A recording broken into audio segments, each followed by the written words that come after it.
Alcohol, glucose और acid के जरिए बखेरू का ईसा किस तरह होता है, इसके बारे में जानेंगे। तो बच्चों, अल्कोहल और ग्लूकोज के कंपाउंड्स में भी हाइड्रोजन होता है, लेकिन इनको एसिड्स की तरह कैटेगराइज नहीं कर सकते।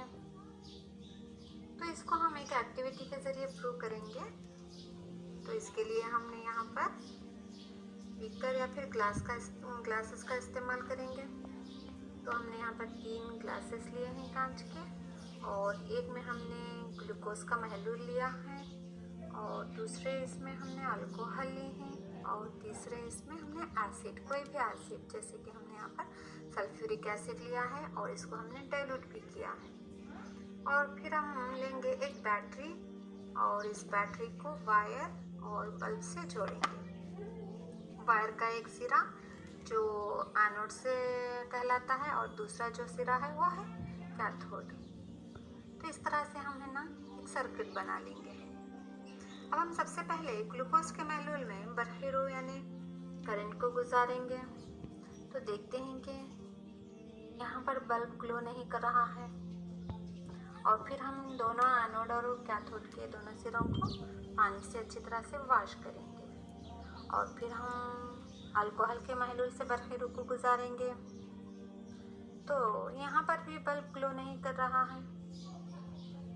और फिर इन दोनों सिरों को फिर से पानी से वॉश करेंगे। और अब तीसरे महलूल यानी एसिड के महलूल से बखेरू को गुजारते हैं। तो देखिए यहाँ पर बल्ब ग्लो कर रहा है। तो ऐसा क्यों?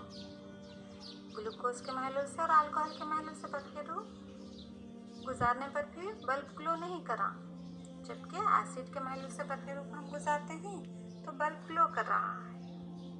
क्योंकि एसिड्स में इलेक्ट्रॉन्स की मूवमेंट होती है।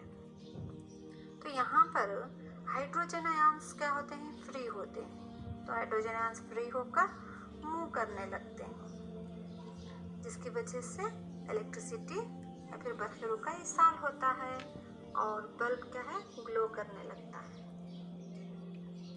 लेकिन ग्लूकोज और अल्कोहल में इलेक्ट्रॉन्स का मूवमेंट नहीं होता,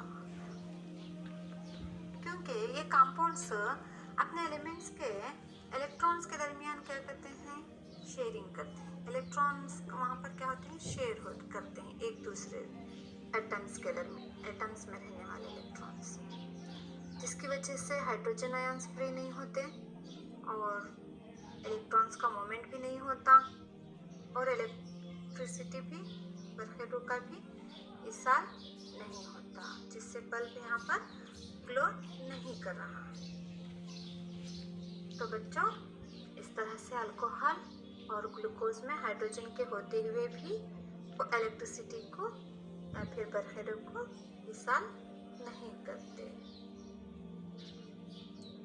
तो उम्मीद करती हूँ बच्चों आपको ये एक्टिविटी पसंद आई होगी।